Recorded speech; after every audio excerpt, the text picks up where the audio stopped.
Amados, compartilho convosco a nossa última mensagem dentro do processo da série de mensagens chamada Cristianismo Puro e Simples. Foi um processo que passou do individual, da nossa piedade, da nossa adoração, e pretende se encerrar hoje dentro da ideia de comunidade. E é nesse momento que nós escolhemos mais uma vez, em mais um ano, revisar a nossa visão como igreja. Tanto para aqueles que já conhecem qual é a nossa visão, que não é só 3 palavras, mas se resume em 3 palavras. E não somente isso, para que você que não conhece ainda, entenda o que essa igreja está vivendo, quais são os processos, para que você não esteja aqui sem perceber o porquê essa igreja está aqui, porque Cristo deixou essa igreja aqui no mundo. Por que é que não levou logo? Por que é que o cabeça não ficou logo com o corpo e nós fomos para o céu? Por que é que nós estamos aqui? Se estamos aqui, é porque nós temos uma missão. Irmãos, é tão constrangedor ler a Escritura, ler o Novo Testamento. Você lê os Evangelhos, Atos, você lê as epístolas gerais, lê as epístolas paulinas, lê 1ª e 2ª Pedro, nós vamos ler Pedro já, repetir essa leitura. Você lê o plano de Deus para o futuro, Apocalipse, e fora toda a base que o Antigo Testamento deu para o povo de Israel, mas agora olhando para a igreja, e você vê aqui uma figura. Mas quando você baixa o olhar e olha para a igreja local, você percebe que nós não vivemos de maneira específica o plano que Deus preparou para nós. Nós estamos vivendo muito aquém. Nós não estamos chegando naquele plano que Deus preparou para cada um de nós como igreja. Porque esse é um plano glorioso. Esse é um plano de envolvimento.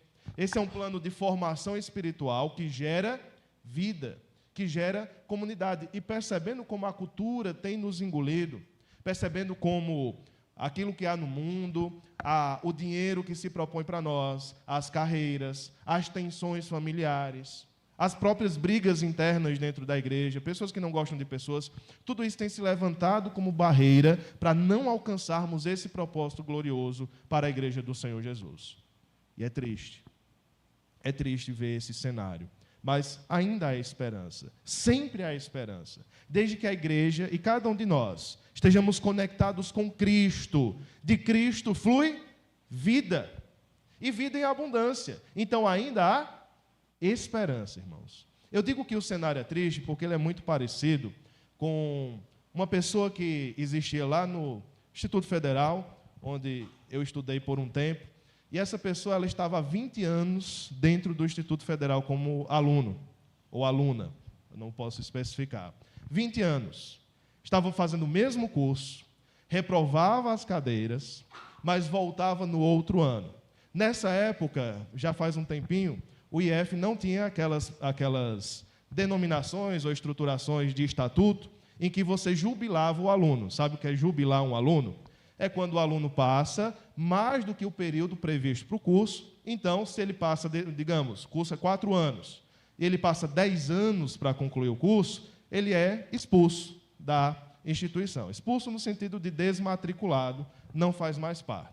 Nessa época não havia esses processos, e essa pessoa estava há 20 anos. E o que era triste em perceber? Nós éramos muito imaturos, eram meninos, adolescentes, fazíamos até bullying, né? Chamávamos de doido ou doida do corredor, porque vivia andando pelos corredores. Não estou dizendo que é certo fazer isso, era pecado mesmo. Mas, na nossa imaturidade, nós fazíamos isso. Porque era uma pessoa que simplesmente gostava de estar ali. Não queria se formar, não queria trabalhar, não queria a responsabilidade de sair da faculdade. Até que um dia o IF estabeleceu, os processos de jubilamento. E essa pessoa foi desmatriculada. Ainda conseguiu entrar algumas vezes. Entrava, a portaria não percebia, até que foi instalada as portarias eletrônicas. Você tinha que colocar lá a sua digital. E desde então essa pessoa não conseguiu mais entrar. Agora, talvez você esteja rindo, ou talvez pensando na tragédia dessa cena, mas é a cena de muitos cristãos dentro da igreja local.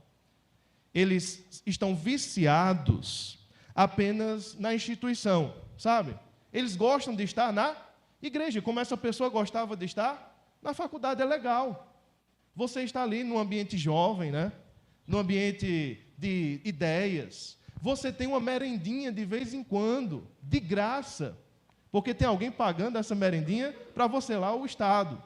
Aqui, irmãos, você tem uma coisinha ali, você recebe algum auxílio algumas vezes. O auxílio que pode vir, existem auxílios de transporte, auxílio para pessoas em estado de vulnerabilidade social. Você recebe algumas coisas ali. E acaba que o propósito daquele local não é cumprido em você, porque simplesmente você gosta de estar, você gosta de receber, mas você não quer se formar e depois trabalhar com aquilo que recebeu. Ou devolver para a sociedade aquilo que você recebeu da sociedade, como foi o caso.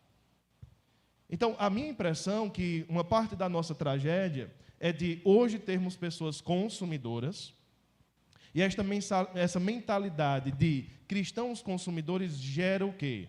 O que é que a igreja pode me dar? O que é que os irmãos podem me dar? Qual é o consolo que a igreja pode me dar? O que é que o cristianismo vai resolver da minha vida? E desde que, como eu falei na mensagem passada, a igreja não supra essas expectativas, muitas vezes irreais, essa pessoa ou vai ficar mudando de igreja com frequência, escolhendo a sua igreja como a sua imagem e semelhança, ou uma hora vai cansar e sair de toda e qualquer igreja cristã. Porque afinal, não estou pensando no que eu posso dar, estou pensando naquilo que eu quero receber. E é esta mentalidade de alguém que faz um curso 20 anos e nunca se forma. É aquela ideia, sabe aquele cristão que está há 30 anos numa EBD? Ele sabe todas as teologias, ele sabe memorizar as 10 teologias sistemáticas, sabe os argumentos, mas não serve ao Senhor na igreja local. Mas não serve ao Senhor com o seu tempo, com o seu dinheiro, sabe tudo sobre Cristo, sobre a soberania de Cristo, sobre as defesas da divindade, sobre o homóousios, a ideia de que Cristo é igual, é como homem e Deus ao mesmo tempo, 100%, sabe tudo isso. Às vezes nem sabe, porque não presta atenção nas aulas, mas às vezes sabe. Entretanto, isso não gera fruto. E nós nos perguntamos, para quê passar 20 anos? Então a questão é que a igreja, um de seus propósitos gloriosos, é comprovar o crescimento espiritual daqueles que estão conectados em Cristo. Lembra que a avaliação, AV1, AV2, AV3, AVF, não são instrumentos de comprovação de que você estudou? Os estágios na faculdade não seriam isso também? O emprego que você consegue depois? Agora, na igreja, como é que nós comprovamos que um cristão está crescendo espiritualmente? Qual a comprovação de que ele está em um discipulado contínuo, intenso, amando mais a Cristo, progredindo em santidade? Como é que se comprova? O local escolhido por Deus, além de ser a casa de recuperação dos incrédulos anônimos, como pensamos em Hebreus 3. Também um local de comprovação de progresso espiritual, de discipulado, é a igreja local, não há outro local. Não há como escolher viver esse progresso de maneira individual, por quê? Isso não está no plano de Deus. O plano de Deus envolve a igreja, e sem igreja não há discipulado. Embora nós tenhamos essa conexão vital com Cristo, mas essa conexão vital com Cristo é com grupo também. Não é só com você como indivíduo, não é só comigo, no interior do meu quarto. Também é com a igreja. Por isso que nós orbitamos em torno dessas 3 ideias. Como cristão, eu estou procurando progredir em torno dessas 3 ideias. Saber teologia. Você precisa saber, sim. Não pense que eu estou falando mal de quem procura saber as 10. Pelo contrário, quem me conhece sabe, né? Já dizia o outro. Quem me conhece sabe. Você tem que estudar e muito. Na verdade, um outro problema da igreja, parecido com essa pessoa que eu falei, é que reprova as cadeiras.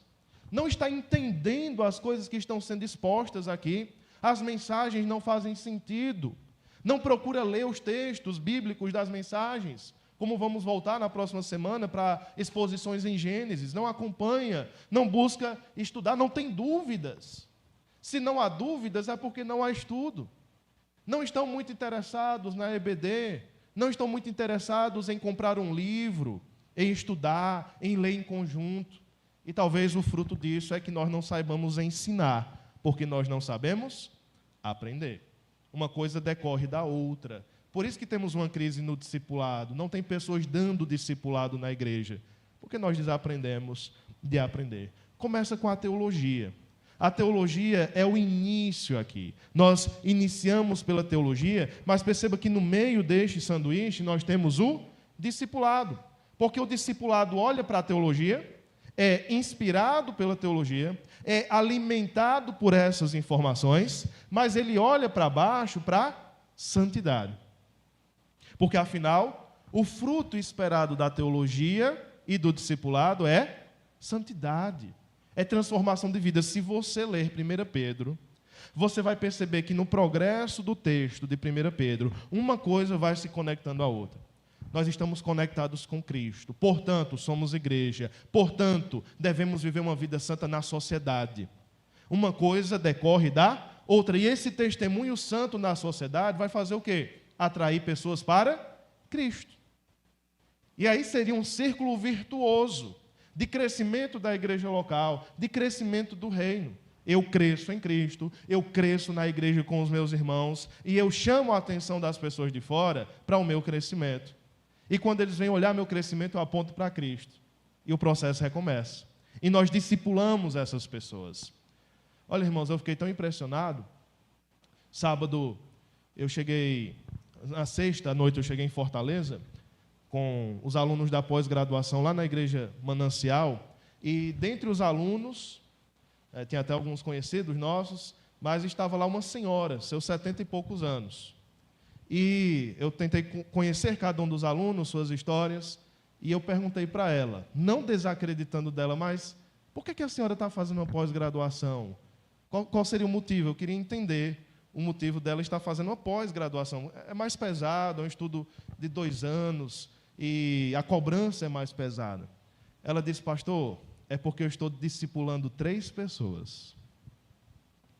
E para discipular 3 pessoas, eu percebi que eu preciso de mais conhecimento bíblico. E ela já tinha pegado o básico, então ela queria mais. E na hora eu pensei, isso é semelhante a dar um tiro de 12 numa muriçoca. Fazer uma pós-graduação para discipular 3 pessoas, foi meu primeiro pensamento. Meu segundo pensamento foi, é isso mesmo. Todo investimento para ser discípulo e fazer discípulo faz a diferença. Vale a pena. Vale a pena. E um desses discipulados é uma pessoa da Bélgica, que ela faz pelo Google Meet. Então, eu posso fazer um investimento? A minha vida foi dada por Cristo, eu tenho tempo, eu tenho a vida, a saúde, eu tenho dinheiro. Por que não investir no propósito glorioso que Deus tem para mim? Que tem para a minha vida, tem para a minha família, que Ele tem para a igreja. Uma coisa leva a outra. Porque nós ficamos buscando essa igreja perfeita, e eu estou buscando também uma igreja que seja simples, que não seja uma igreja cheia de complexidades, de dificuldades. Eu digo complexidades relacionais, mas também estruturais. Sabe, aquele governo cheio de ministérios, cheio de cargos, e no meio de muita coisa, as coisas bagunçam, né? Inclusive a corrupção acaba entrando. Nós queremos algo simples, nós queremos algo que funcione, algo que tenha uma simplicidade funcional e bela. E não se engane, simplicidade é complicado de alcançar. Nós estamos buscando reduzir para fazer bem e para fazer melhor. Mas queremos uma igreja centralizada. Não queremos uma igreja que faz muita coisa sem pensar o que está fazendo. Queremos uma igreja que está centralizada num alvo, que anda junta. Nós queremos uma igreja funcional, que não tenha ministério só por ter, porque sempre teve. É porque sempre fizemos assim, pastor. É porque as coisas sempre foram assim. Nós respeitamos o passado. Nós somos frutos do passado. Mas nós precisamos olhar para esse dia chamado hoje. A Bíblia fala. Nós precisamos formar as novas gerações. A cultura mudou, os contextos mudaram. Juazeiro não é mais o mesmo que fora há 20, 30 anos atrás. Não é. Então, como é que nós vamos pensar igreja funcional? Uma igreja missional? Uma igreja que está focada na missão de alcançar pessoas? Uma igreja amorosa, porque sem amor não é igreja. Uma igreja viva, afinal. Nós queremos alcançar isso, mas estamos perdendo a base do discipulado. Nós não percebemos que, parece projeto político, nós não percebemos que, para alcançar um projeto de transformação, por exemplo, nacional, não é só colocar um político lá na cadeira que vai fazer todo esse processo de transformação nacional. Um processo de transformação nacional envolveria o quê? Transformação do Brasil, por exemplo. Educação básica, educação infantil, mudar a cosmovisão das pessoas, ensinar o que é certo, o que é errado, mudar a cultura, uma geração, 2 gerações, 3 gerações, para alcançar alguma coisa. Ensinar o povo a ler os clássicos, a ler a Bíblia. Isso geraria uma mudança a longo prazo. Não estou dizendo que uma coisa possa impedir a outra, mas se eu quero uma transformação real, eu preciso transformar a base. Então, a igreja sempre quer alcançar algo, e para alcançar esse algo, quer mudar a estratégia. Vamos fazer assim que agora vai dar certo. Aí não dá certo, se frustra e não percebe que o coração do problema não foi atacado. Irmão, não adianta você ficar pulando de ministério. Eu vou fazer isso, não me dei bem com fulano, então vou fazer isso. Talvez você não perceba que o centro das suas frustrações como igreja, em relação à igreja, é porque você ainda não trabalhou a ideia de discipulado na sua vida. De que discipulado está acima, por exemplo, do meu bem-estar em si. Lembra que Jesus ensinou que discipulado é sacrifício? É morrer por ele? Onde é que entra essa parte nos nossos ministérios? Então parece que eu sei, tem uma divisão aqui na minha mente. Eu sei que discipulado é morrer por Cristo, isso é uma coisa. Outra coisa é, paz, eu não trabalho com aquele irmão, que aquele irmão é chato. Mas cadê a integração dessas duas verdades?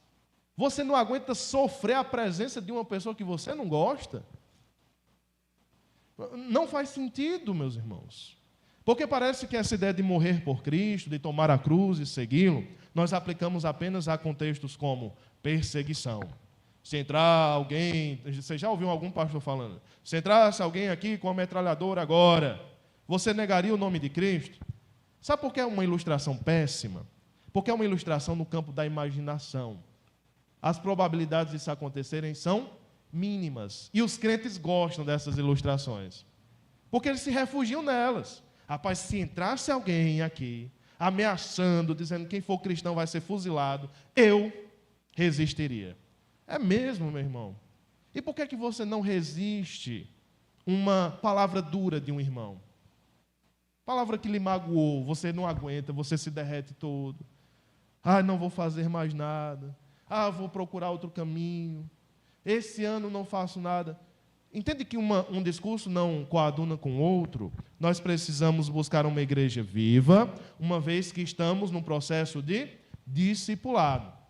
O discipulado é o centro. E processos que devem ficar claros no meio da igreja. Um progresso que deve ser perceptível. Quando nós pensamos adoração, comunhão e missão, nós também pensamos em progresso. Nós pensamos que, por exemplo, alguém chega em um culto de adoração como esse e conhece a igreja, adorando. O domingo à noite é tão belo, né? É tão emocionante. O domingo à noite é uma porta de entrada para o cristianismo. Porque você ouve a pregação da palavra, você ouve belas músicas, você vê esse povo arrumado, cheiroso, toma um café, conversa lá fora. É incrível. Mas essa porta de entrada, ela precisa levar a algum lugar. E esses próximos lugares seriam a comunhão e a missão, um progresso. A pergunta é, temos vivido esse progresso ou estamos rodando nos corredores do IFCE, sem rumo, sem terminar as matérias? Começa uma coisa e não termina. Não tem plano, não tem projeto, não tem estruturação para fazer as coisas. Nós estamos querendo ser melhores discípulos de Cristo e também fazer mais discípulos para Cristo. A visão ministerial, então, envolve aqui integração. A nossa conferência foi sobre unidade. A ideia de que Cristo distribuiu dons na igreja, Efésios capítulo 4, 1 Coríntios capítulo 12. Pega esses textos, estuda, percebe como eu me integro no corpo. Não o que o corpo fará por mim, mas o que eu farei pelo corpo. E talvez você pense que esta é uma mentalidade muito sacrificial, pastor. É muito bom fazer isso e o outro não vai fazer. A questão é que se todo mundo começar a fazer, você será beneficiado. Porque alguém vai pensar em você.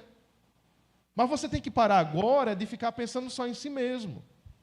Enquanto insistirmos nisso, nossas relações não vão melhorar. Quando eu começo a pensar no outro, abre-se a porta de que o outro pense em mim. Mas eu preciso me descentralizar. Centralizar na integração desse corpo que é a igreja. Coloca num papel. Seja muito honesto. Você acha que nós somos unidos? Em que áreas nós poderíamos ser mais unidos? Você acha que nós somos amorosos? Irmão, não precisa de muita coisa teórica, não. Pense em coisas simples. Você abre um sorriso quando chega aqui na igreja? Ou você fica com a cara fechada? É porque eu sou assim, pronto. Aqui nós chegamos no cerne do problema. Eu sou assim, não estou disposto a me sacrificar pelo bem de ninguém. Se quiser, me aceite do jeito que eu sou. Eu posso dizer que essa é uma ideia totalmente contrária ao cristianismo. Porque se o cristianismo é discipulado, o que é discipulado, meu irmão? Não é transformação? Não é deixar de ser quem sou para ser parecido com Cristo? Então eu posso te afirmar, não que você não vai para o céu, que você não é um cristão, mas que você não está num processo de discipulado saudável. Na verdade, eu não quero ser quem sou, eu quero mudar. Eu quero que você me ajude à mudança. Eu quero aprender mais da palavra para que eu não seja esse velho homem que eu era.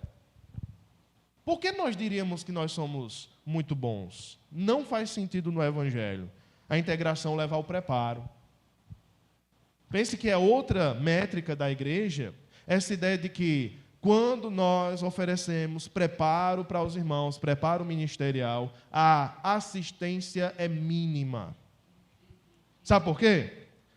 Eu imagino que você vem para o preparo e nós vamos cobrar de que você sirva a partir daquele curso, a partir daquela preparação ministerial. Então, já para evitar a cobrança, pelo menos ter honestidade, nós não chegamos nem para o preparo. Agora, não há como servir com excelência sem esse preparo, meus irmãos. Nós deveríamos estar ansiosos por estudar mais, por buscar mais. A escassez é uma bênção, né? A escassez é uma bênção. Que pena que nós não temos escassez. Verificando os cursos que nós temos dado, quando nós chegamos em Petrolina, que tem uma escassez de cursos teológicos, mais de 50 pessoas estão estudando lá, ansiosas, porque querem conhecer mais a palavra. Mas a gente tem um seminário bem aqui, né? A gente não tem escassez. Se houvesse escassez, nós estaríamos buscando, querendo mais. A nossa visão ministerial também envolve, dentro desse processo, simplificar. Pensar nas estruturas como simples. Aqui nós não precisamos de muitas diretorias, de muitos cargos. O que nós precisamos são de servos dispostos a servir. De que todos aqui se envolvam no serviço. De que não multipliquemos programações, por exemplo. Muitas vezes a igreja está cansada, os irmãos estão cansados de estar em uma programação especial para outra programação especial. Não para. Eu tenho andado por igrejas aí, já vi uma igreja que tinha 10 conferências no ano. 10. E eu digo que é um momento em que o pastor está viciado em dopamina, quando isso acontece. Por quê? Porque na conferência é tão legal que a igreja fica lotada, né? No domingo, a gente diz, ô glória, igreja lotada, aí o pastor fica viciado. Vamos fazer outra conferência? Vamos fazer outra conferência? Para ver a igreja lotada? Mas, meus irmãos, de fato, é um processo saudável? Essas pessoas seguirão desse dia da conferência para a comunhão, para a missão? Ou é apenas ilusório? É apenas para aparecermos na foto? Precisamos pensar nos processos reais, não aqueles que parecem ser. Processo de reavaliação constante. Reavaliação que envolve reavaliação espiritual, deveríamos fazer de tempos em tempos, 6 em 6 meses, ano a ano, idealmente de 6 em 6 meses. Uma reavaliação do que você tem feito na sua vida espiritual. Não deixa para ser 31 de dezembro, não. Faz com mais constância, mas também reavaliação aqui como igreja. Uma frase constante nas empresas e que está correta é: o que não é avaliado não é melhorado. Nós só podemos melhorar se nós avaliarmos. Se nós buscarmos entender, está dando certo, os irmãos estão sendo edificados, estão chegando visitantes, ou é apenas um modo de agradar alguns egos? Foco no jejum e na oração, meus irmãos. Sem este combustível espiritual, nós não fazemos nada. Porque nós estamos pensando aqui na teologia, em estudar o porquê nós fazemos as coisas. Pensando no discipulado, praticando essa teologia, e a santidade que é o fruto. O que é que anima esse processo? É a comunhão com Cristo. O discipulado na leitura bíblica, no jejum, na oração, não abandonem esse local inicial. Temos abandonado o primeiro amor, e isso se reflete na estrutura da igreja. Redespertar a missão, redescobrir essa empolgação de plantar uma nova igreja. Já pensou que a aventura? Já pensou que a aventura é trazer uma criança a Cristo? Falar da palavra do Senhor e alguém entregar a sua vida. Já pensou? Pois saiba, ainda é possível. Ainda vemos isso acontecendo. Ainda é possível através da sua vida. E eu imagino que Satanás tenha alcançado vitória em alguns de nós, dizendo aquelas palavras de desânimo. Você não consegue, você peca demais, você não tem os talentos suficientes. E nós muitas vezes desanimamos e dizemos: é isso mesmo, concordo, Satanás. Eu não sou suficiente, minha família é desequilibrada, eu não tenho uma vida boa, eu peco muito, então eu desisto. Meus irmãos, a nossa vitória não está em nós, em quem nós somos, mas em Cristo Jesus, do qual nós somos discípulos. Estamos seguindo o Mestre. É Ele que alcança a vitória para nós e nós seguimos no seu rastro, um rastro de sangue que nos concede a vitória. Imprimir mais força na responsabilidade de cada um aqui, pensando na exortação mútua, não só na exortação de púlpito. A exortação de púlpito ela é essencial, sem ela a igreja não anda, como nós vimos na nossa conferência. Mas é muito importante lembrar da exortação face a face. O peso de um irmão falando para outro: cadê você?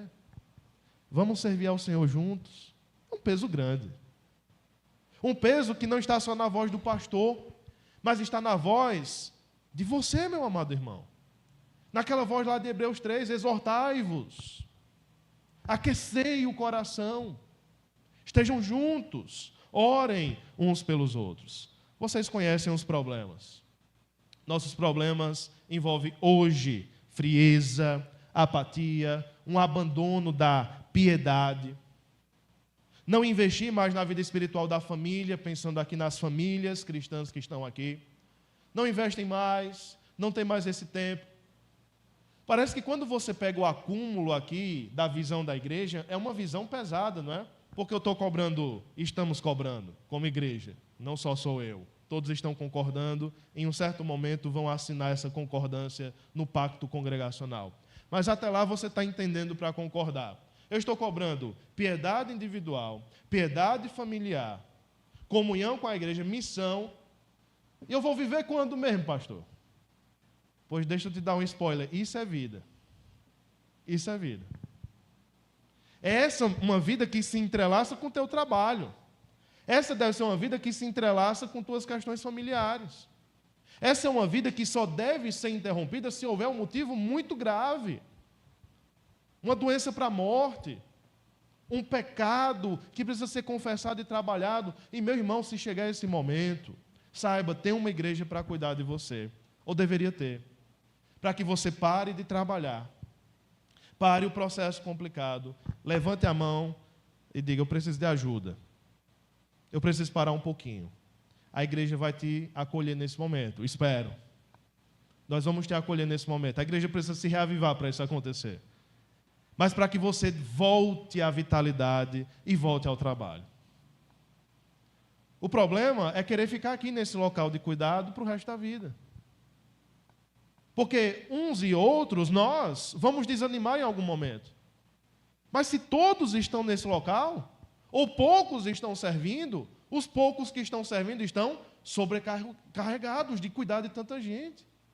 De ficar toda semana, cadê você? Por que você não veio? Por que você está apático? Toda semana. Toda semana. A ponto que nós nos perguntamos, essa pessoa, esse irmão, essa irmã em Cristo, não tem a mínima responsabilidade para com o seu Senhor? De se redespertar? Vai ficar até a volta de Cristo nessa caminhada estranha, nessa caminhada nos corredores da vida sem propósito? Vai para lá, vai para cá. O que você está fazendo? Eu estou aqui. Eu estou aqui. Mas por que você está aqui? Não sei. Não investe na vida espiritual da igreja, da família, falta amor mútuo entre os irmãos e perderam-se nos secundários. A ideia de se perder no secundário é que, ao invés de olhar para a floresta, nós estamos olhando para as árvores. Ao invés de olhar para a floresta, que é o grande plano de Cristo para a igreja, do cristianismo, da salvação, da adoração, nós estamos olhando se o irmão torce para o Flamengo ou para o Vasco. E se o irmão torce para um time que eu não gosto, eu já não me dou bem com ele. Pois é, isso é perder o todo pela parte. Você sacrifica a sua comunhão. Eu usei um exemplo péssimo, porque todo exemplo que eu usar vai ser comprometedor. Mas nós estamos nos deixando levar por questões secundárias, que dividem a igreja, sendo que deveríamos estar unidos na palavra do Senhor, que gera vida, transformação, uma concordância que nos levaria à unidade. Você sabe que nossos problemas são esses, eu já mostrei para vocês. Muitas vezes teimosia em não querer servir com o outro, preguiça, idolatria, na relação falta visão unificadora, cada ministério tem sua visão, nosso ministério faz isso, e os outros eu nem sei, nem quero saber, e eu tenho raiva de quem sabe. Falta visão unificadora, falta compromisso, chegar na hora, pensar, planejar, organizar, fazer calendário, estruturar, fazer o melhor para que todos sejam unidos e não desunidos. E tensões relacionais. Meus irmãos, tensões relacionais são tão complexas, né? Porque são tensões em tantos níveis. Tensões que envolvem idade, tensões que envolvem tempo de igreja, tensões que envolvem cosmovisões diferentes. Mas uma coisa que eu percebo é que nossas tensões, elas estão relacionadas às coisas que não são essenciais. Nós nos tensionamos, ficamos com raiva no como nós vamos fazer as coisas. No como, mas nunca no porquê nós vamos fazer as coisas. Todo mundo aqui concorda que o perdido precisa ser encontrado, não concorda? Que Cristo deve ser pregado às nações? Mas talvez você discorde que nós saiamos daqui no sábado à tarde para ir para a Baiara. Não, pastor, é melhor outro horário. Tudo bem, é impossível nós encontrarmos, eu estou usando um exemplo aqui que não aconteceu, mas é impossível nós encontrarmos uma estruturação nesse mundo complexo que agrade a todos. Mas eu vou desanimar pelo como?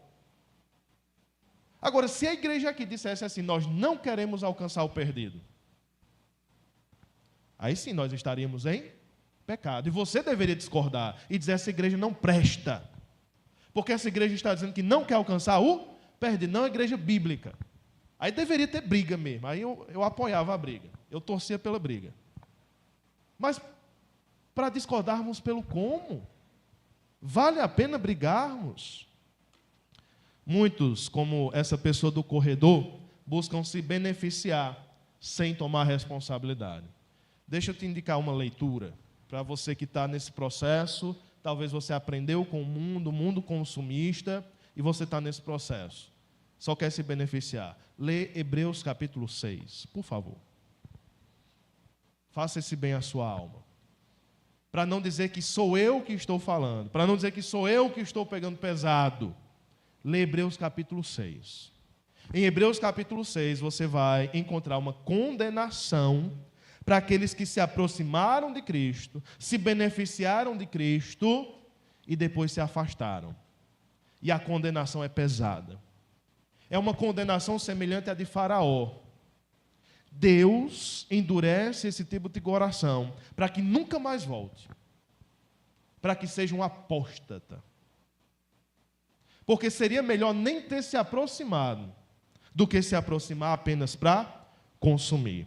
Não integram a vida da igreja na semana, criaram um hábito cultural, que eu não sei quem ensinou, de que eu posso me ausentar às vezes. Não porque eu estou doente ou porque aconteceu uma tragédia, mas porque esse domingo eu quero ficar em casa. Eu quero descansar. Afinal, nós estamos aqui realmente batendo uma laje e cansa muito estar aqui. Só teve os tijolinhos hoje de manhã, mas foi pouca gente que ajudou, né? Mas cansa tanto assim estar na igreja.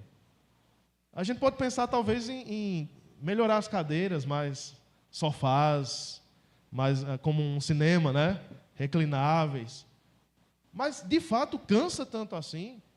Mas pastor, é a viagem e tal. De novo, irmãos, se você for racional, não faz sentido. Você faz sacrifícios maiores para coisas mais supérfluas. Quando o cinema estava aberto, né? Você ia, pegava seu carrinho, gastava gasolina, pagava R$11 de estacionamento aqui, nem paga.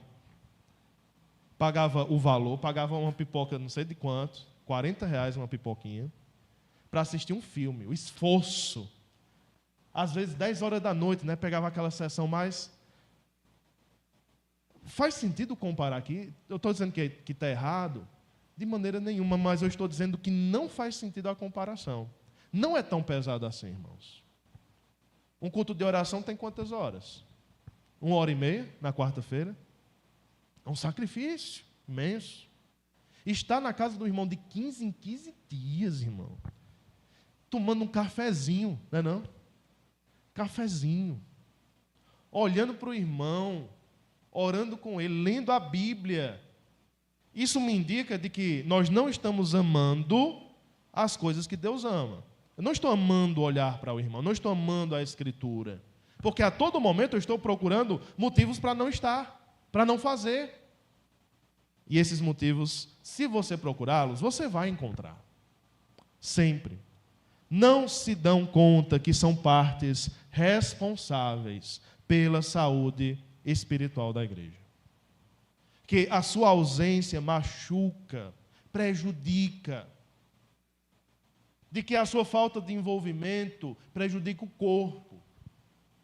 Eu poderia dizer em outro sentido, de que a sua falta não vai afetar o reino de Deus. Porque Deus é soberano, está considerando a sua falta também. Ele sabe do teu coração.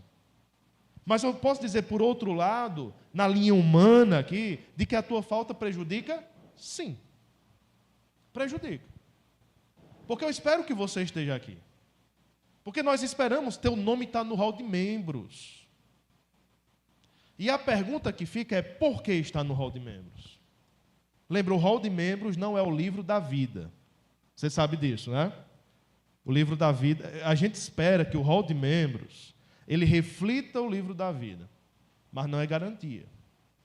Pode ser que alguns nomes no hall de membros não estejam no livro da vida, e pode ser que alguns nomes no livro da vida não estejam no hall de membros. A pergunta é, por que meu nome está ali? Por que eu fiz esse compromisso público e não cumpro mais? E aí vem várias visões erradas da igreja, mas passando, o reino de Deus é sempre colocado em último lugar nas nossas vidas. Leamos 1 Pedro capítulo 2. Vamos fazer diferente aqui, uma exposição mais rápida desse texto, para que você perceba que não só em Efésios capítulo 4, mas aqui também funciona o processo do discipulado e da vida como igreja. Lê comigo, 1 Pedro capítulo 2, versículo 1 ao 6 de início. O texto diz: portanto, abandonem toda maldade, todo engano, hipocrisia, inveja, bem como todo tipo de maledicência. Como crianças recém-nascidas, desejem o genuíno leite espiritual para que por meio dele lhes seja dado crescimento para a salvação, se é que vocês já têm a experiência de que o Senhor é bondoso. Chegando-se a ele, a pedra que vive, rejeitada assim pelos homens, mas para com Deus eleita e preciosa, também vocês, como pedras que vivem, são edificados casa espiritual para serem sacerdócio santo, a fim de oferecerem sacrifícios espirituais agradáveis a Deus por meio de Jesus Cristo. Por isso está na Escritura: eis que ponho em Sião uma pedra angular, eleita e preciosa. Quem nela crer não será envergonhado. O texto começa com um portanto, porque afinal, anteriormente, Pedro estava falando do Evangelho. Ele estava falando dessa palavra de salvação que nós cremos. Olha aí o versículo anterior, parte B, capítulo 1, versículo 25. Esta palavra é o Evangelho que foi anunciado a vocês. O Evangelho que muda vidas. O Evangelho que nos chamou para a salvação, que nos tirou de um processo de perdição, de inferno, para irmos para perto do nosso Senhor, para a comunhão com Ele. Portanto, crendo nesse Evangelho, crendo que essa palavra não passa, não fica antiquada, abandonem toda maldade, engano, hipocrisia, inveja, maledicência. É o mesmo caminho de Efésios capítulo 4. Porque antes de falar de igreja, de unidade, de distribuição de dons, sabe por onde nós devemos começar? Pela virtude, pelo caráter. Lá, perceba, você vai ler lá, Efésios capítulo 4, durante a semana de novo, e você vai perceber que com toda humildade e mansidão, Paulo exorta aqueles irmãos. Com humildade e mansidão, paciência, domínio próprio, longanimidade. Por isso temos dito o seguinte: sem essas virtudes, nós não vamos conseguir estruturar a nossa unidade. Começa com uma transformação pessoal, e essa transformação, ela leva a uma conversão, ao novo nascimento, versículo 2. Crianças recém-nascidas, que estão ansiosas, que querem teologia, querem um genuíno, um verdadeiro leite espiritual. A pergunta é, versículo 3, você já teve essa experiência? Perceba que Pedro coloca em dúvida. Parece Paulo lá em 2 Coríntios. Quem está em pé, veja se não cai. A pergunta é, você já teve essa experiência? Se é que vocês já experimentaram. Quem chegou perto do Senhor, experimentou da sua bondade, é transformado, torna-se em criança, torna-se em alguém ansioso por consumir este leite espiritual. Você percebeu esse processo na sua vida? Processo precisa ser comprovado. Não são palavras, é comprovação. Estamos pensando o seguinte: eu conheci Cristo, Cristo me transformou. Isso gerou uma transformação na minha vida, comecei a abandonar pecados e comecei a ansiar mais de Cristo. De conhecer mais dele, conhecer mais da sua palavra. Aconteceu esse processo ou não? Lembra disso. Se não aconteceu, tem duas opções. Ou você não foi bem discipulado e você precisa voltar ao discipulado. Se bem que todos nós estamos no discipulado até o fim de nossas vidas. Mas no discipulado mais básico, do leite espiritual que Pedro fala. Ou você precisa rever a sua conversão. Porque no mínimo, um crente experimenta um primeiro amor. O ideal é que experimentemos um segundo amor, um terceiro amor. Uma renovação do primeiro amor. Mas no mínimo, experimentou um primeiro amor. Porque afinal o discipulado não pode acontecer por acidente. Nós precisamos voltar ao discipulado de base, irmãos. De entender de novo o que é igreja. E é por isso que eu estou falando dessas bases com vocês aqui. Eu já sei de tudo isso. Talvez você diga, mas não consegue dar um sorriso para o irmão. Não consegue abraçar alguém que está chegando. Não consegue se dispor a ler a Bíblia com alguém. Eu vou decidir na minha vida ler a Bíblia com uma pessoa que não conhece a Cristo. Só isso. Sem complicações. Não é nem dar um estudo bíblico. Eu só vou ler A Bíblia oferece. Um dia alguém vai aceitar. Você imaginou que assim você está cumprindo a missão de Cristo? Eu decidirei, como jovem, começar a servir em um ministério da missão. Mesmo que eu não saiba, eu vou para aprender. Adolescente. Pais, incentivem os filhos. Incentivem seus filhos desde criança a servir, a estar lá. Agora também não terceirizem para eles como a nova geração. A nova geração tem que servir, pastor. Que conversa é essa? Eles têm que servir, mas a antiga geração também tem que servir. Porque o discipulado não acaba.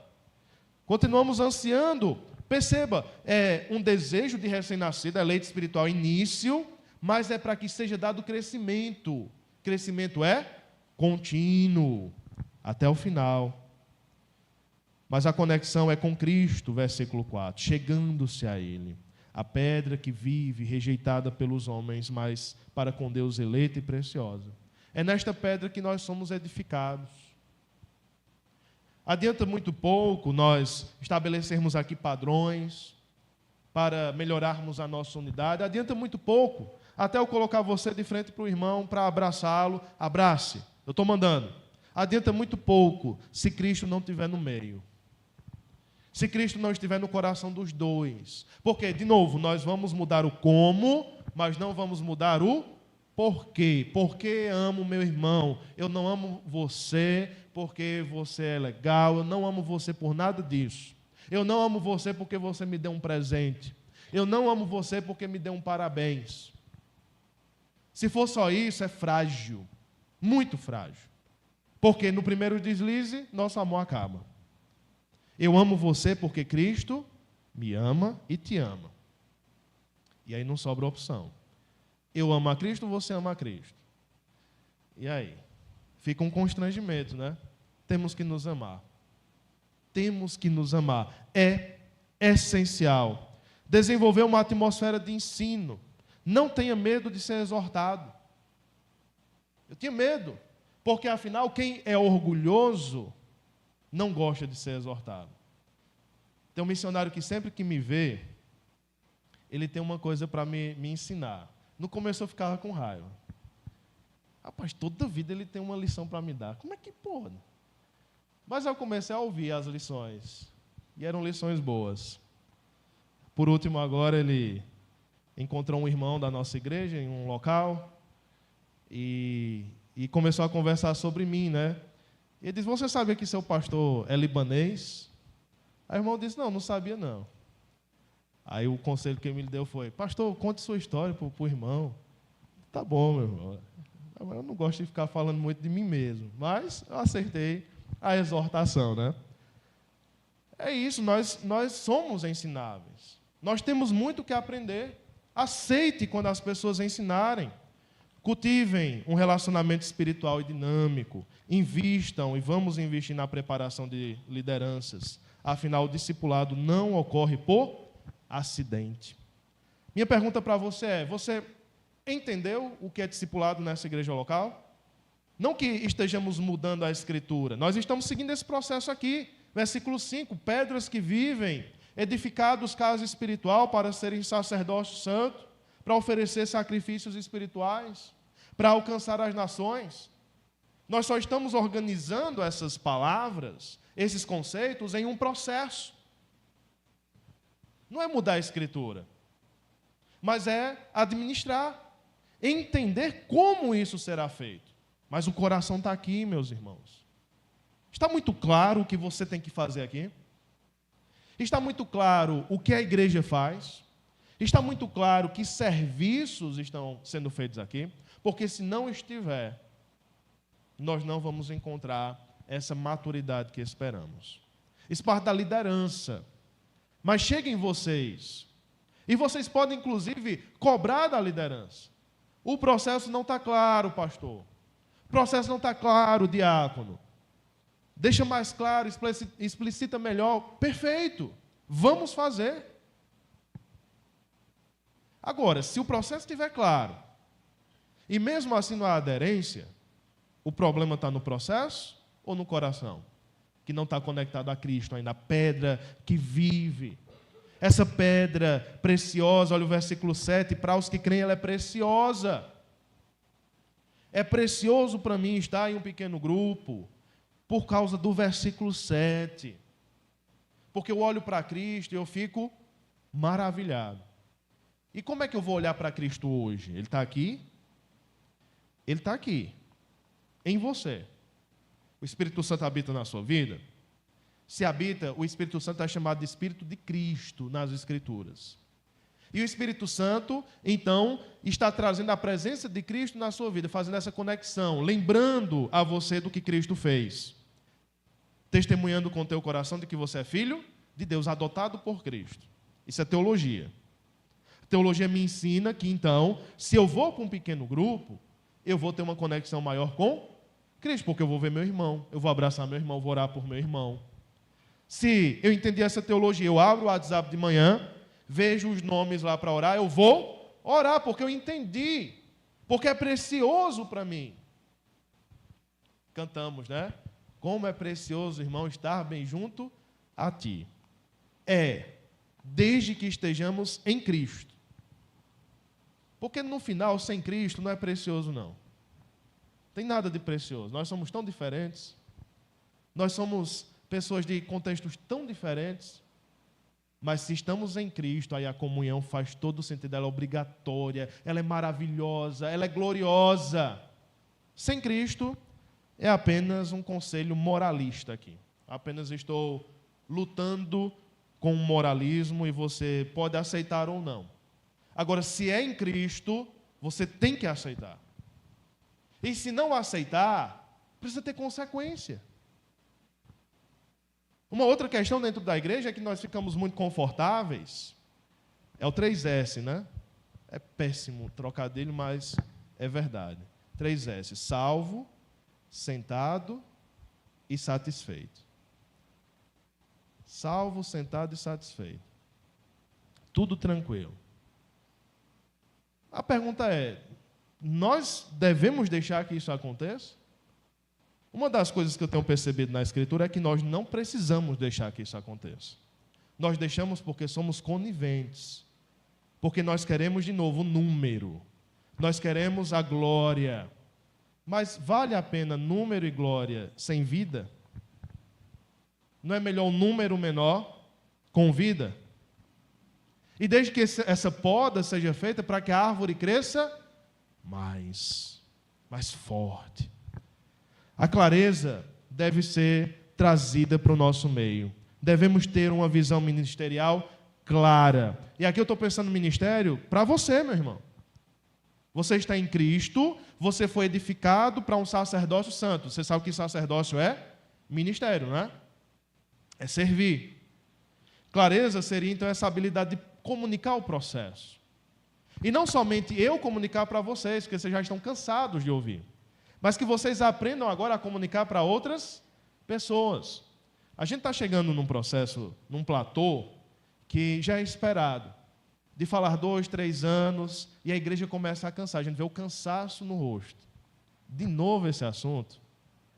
E é o momento que a gente pensa em desanimar e mudar o CD, né? Tirar esse CD, botar outro para animar um novo assunto. Vamos pensar num negócio mais atual. Mas eu tenho convicção que é nesse momento que está começando a entender. Quando começa a ficar chato, é quando as pessoas estão começando a entender. Espero que esteja ficando chato mesmo.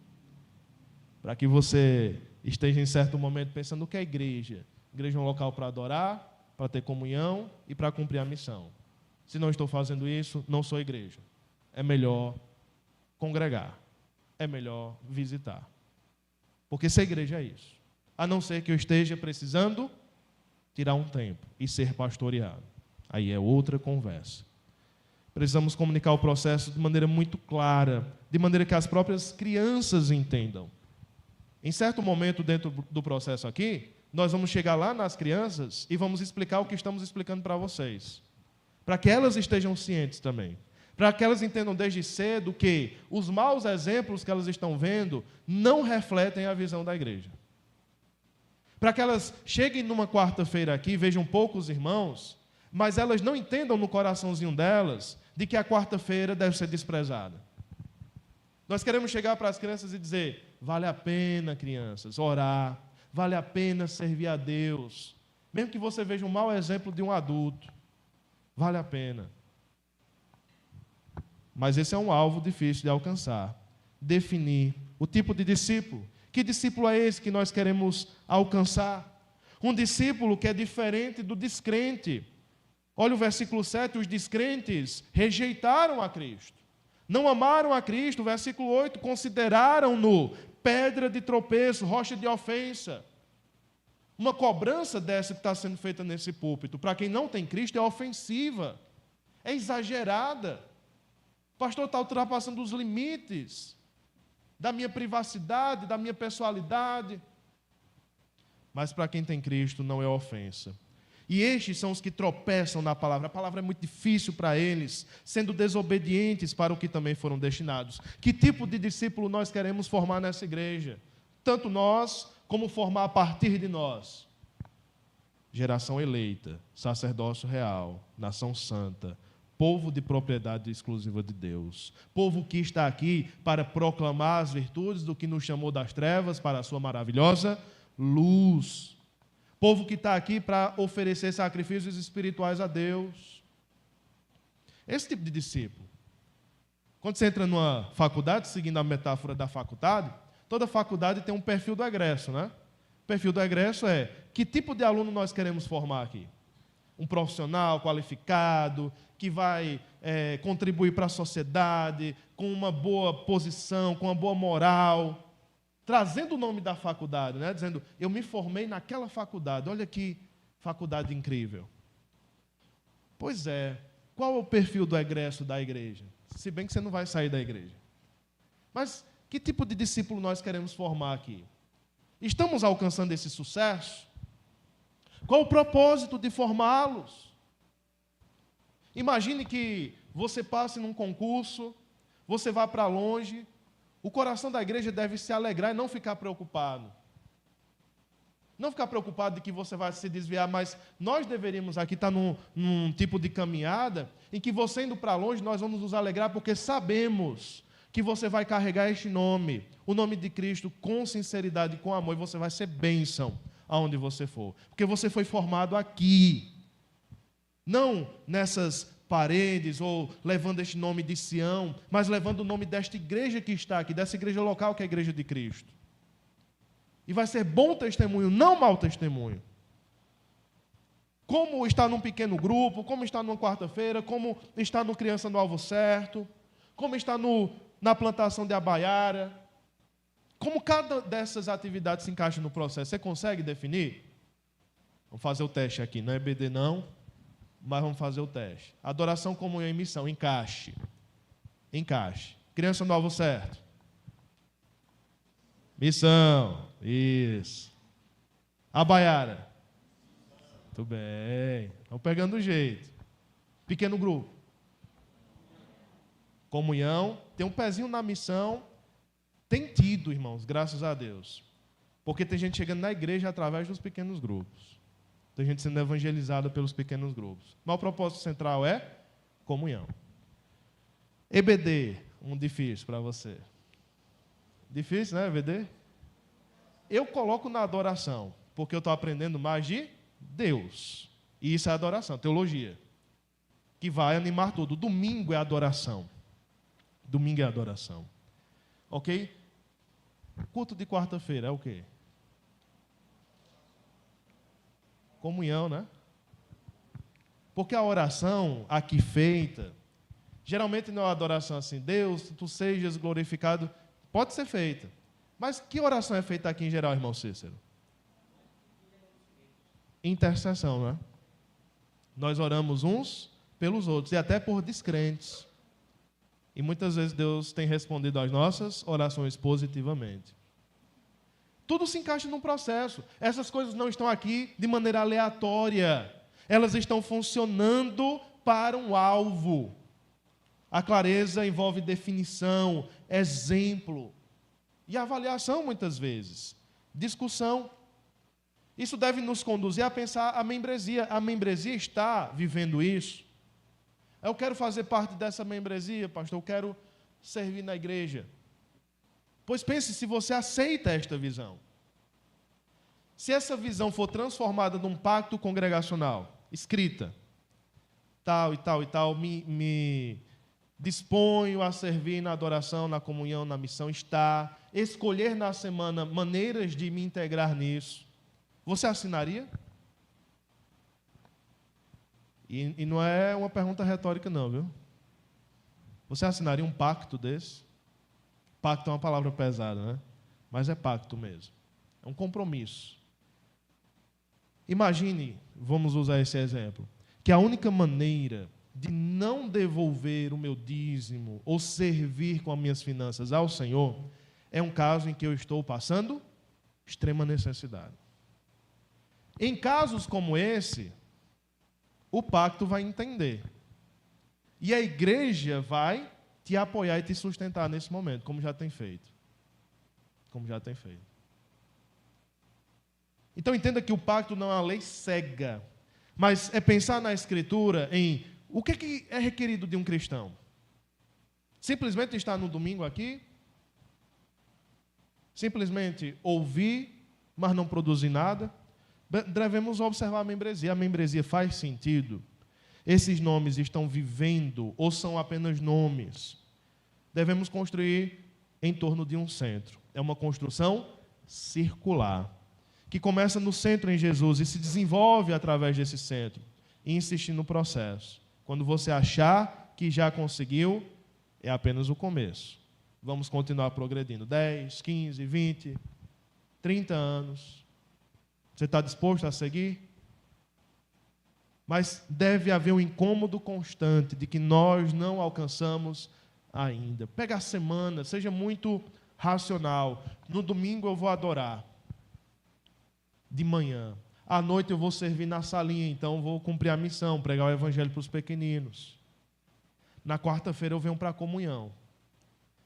Eu não passei a semana na igreja, porque talvez seja impossível para você. Mas eu participei da visão da igreja. A minha pergunta é, o que você tem feito hoje? Tem cumprido os requisitos mínimos que nós estamos pensando na Escritura? Ou está de acordo com a sua visão, com aquilo que você acha que é ser cristão? Você lembra disso, né? A visão global. O que é que nós fazemos? Começa com um porquê, então um o quê e finalmente um como. E a nossa visão é essa, lembra dela, uma igreja viva. Lembra que quem fala que a igreja é viva ou não é Cristo, não somos nós. Mas é aquilo que queremos alcançar, que adora o Deus Trino, tem comunhão comunitária e alcança pessoas para Jesus. Os 3 elementos estão aí? Adoração, comunhão e missão. Pedrinho concordou. A missão, portanto, segue o mesmo caminho. Agora com verbos no infinitivo, adorar a Deus Trino. E nós adoramos através da comunhão, enquanto cumprimos a missão de alcançar pessoas para Jesus. Esses são os nossos valores. Não somos empresa, não somos um conglomerado de pessoas que estão trabalhando para um patrão. De maneira nenhuma, igreja é igreja. Mas a igreja precisa ser organizada. Um valor dessa igreja, da Igreja Batista de Regulação, sempre foi, não é de hoje, sempre foi uma teologia firme. Isso é refletido através de muita coisa. De um EBD forte, da escolha de preletores para as conferências, preletores que entendem do que estão falando, não que leram o texto na semana e improvisaram alguma coisa. Não, nós não aceitamos isso. Nós queremos pessoas aqui que possam contribuir com um entendimento mais profundo e maduro das Escrituras. Esse tem sido o percurso dessa igreja, continua sendo. Mas inclua o segundo, meu amado irmão, que uma marca dessa igreja, verdezinho aí, bem verdezinho, que uma outra marca dessa igreja seja bons relacionamentos, por favor. Inclua, porque você vai perceber que o texto de 1 Pedro segue essa ideia da igreja que agora é um povo, Mas quando vai lá para o capítulo 3, depois de falar de uma vida cristã exemplar na sociedade, versículos 11 ao 17, no capítulo 2, depois dos servos, versículos 18 ao 25, depois dos casados, mulheres e esposas, mulheres e maridos, capítulo 3, versículo 1 ao 7, chega no versículo 8 do capítulo 3, dizendo assim: finalmente, tenham todos o mesmo modo de pensar, sejam compassivos. E eu gosto dessa tradução: fraternalmente amigos. Sejam amigos, misericordiosos, humildes. Não paguem mal com mal, nem ofensa com ofensa. Pelo contrário, respondam com palavras de bênção, pois para isto mesmo vocês foram chamados. Percebe que a ponta do processo de uma transformação do Evangelho é a comunhão entre os irmãos. É uma vida correta na sociedade, é uma vida correta no casamento, homens e mulheres, mas culmina no amor mútuo. Por isso que está no centro do sanduíche: relacionamento e excelência. A excelência envolve o seguinte: eu servirei na plantação da igreja em Abaiara com o meu melhor, com o máximo. Eu não farei pela metade, eu farei com tudo o que tenho, em torno desses 3 eixos: adoração, comunhão e missão. E eu quero encerrar falando sobre serviço, porque afinal nós só podemos verificar que isso está acontecendo através do serviço. Lembra, todo membro deve ser um servo. E aqui não é título de ameaça, nem nada disso. De maneira nenhuma, irmãos. Pelo contrário, é com todo o amor do coração e um amor mútuo que nós devemos ter. Mas essa frase aqui, ela é real. Todo membro deve ser um servo. E se não é, precisa repensar a sua posição como membro. Está querendo me expulsar? De maneira nenhuma. Eu quero que você seja transformado. É por amor. Pelo contrário, nós queremos que pessoas cheguem, não que pessoas saiam. Todo membro deve ser um servo. E o contrário também. Todo servo é um membro. Aqui nós não vamos ser gananciosos como algumas igrejas que estão buscando pescar em outros aquários, em outras igrejas, como tem acontecido, infelizmente. E uma maneira de fazer isso é: chega para cá, você vai servir agora, nós estamos precisando, vem, ó, já está tudo aqui aberto. Não, a igreja não cresce assim não, irmãos. A igreja cresce, sabe como? Com discipulado, com compromisso. Só vai servir se for alguém pastoreável, se for alguém que está dentro de um processo de responsabilidade. Nós não vamos acelerar a coisa para crescer a igreja, não. Não vale a pena. Cristo não faria assim. Resumindo, nosso serviço envolve essas palavras: coragem, excelência, serviço e compromisso. Faça esse compromisso com Deus. Viver a missão da igreja com minha presença e minha disposição. Uma coisa que sempre me ajuda é escrever. E eu dou essa dica para você: escreva. Escreva num local visível. Durante as conferências, eu escrevi algumas resoluções na capa da minha agenda. Nem procure, que eu não trouxe. Você não vai ler escondido, não. Porque às vezes eu deixo aí, né? Eu escrevi algumas resoluções. Escrever me ajuda muito, porque eu vou abrir aquela folha e vou lembrar. Eu tenho que fazer isso todos os dias. Todos os dias, sem falhar. Firmes resoluções de Jonathan Edwards. Já ouviu falar? Resoluções tomadas na juventude que o seguiram por toda a sua vida. E foram essenciais para ele ser quem ele foi. Alguém que amou a Cristo, que pregou de Cristo tão bem como ele fez. Irmãos, que próximo domingo, quando eu chegar, né? Essa empolgação toda que eu tenho, esse carisma, e eu vou chegar aqui e vou dizer: nós estamos aqui para fazer o quê, irmãos? Adoração, comunhão e missão. Que você pense direitinho. Durante a semana eu fiz. Próxima semana tem outra oportunidade. Mas siga num progresso. Num progresso que glorifique a Cristo, em que você seja mais amado e ame mais o nosso Senhor. Vamos baixar nossas cabeças e vamos orar.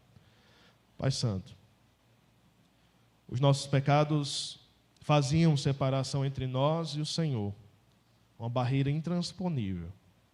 O Senhor desceu do céu, enviou o teu Filho, Senhor glorificado, perfeito, cheio de todos os dons, cheio de toda perfeição, se esvaziou para estar entre nós, para que nos ensinasse, para que fosse o nosso líder, mas para que morresse morte de cruz, para perdoar, expiar os nossos pecados.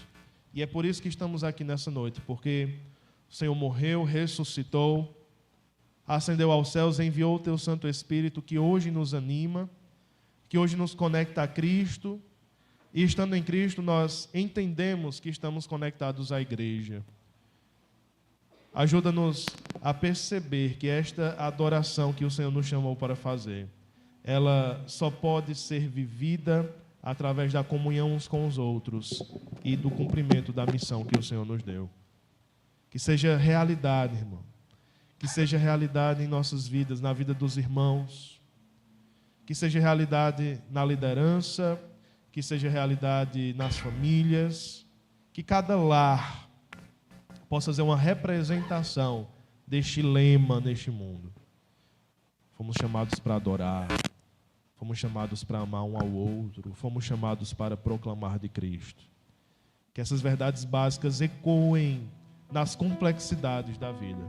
Que esse cristianismo puro e simples seja vivido no meio de tantos dilemas que nós temos. Mas ajuda-nos a não perder o essencial, a viver o simples e a partir disso lutar maiores batalhas ao teu lado. Pedimos que essas mensagens encontrem um espaço no nosso coração, que os textos bíblicos encontrem espaço na nossa vida e que teu Espírito assim os aplique e nos transforme por tua palavra, em nome de Jesus.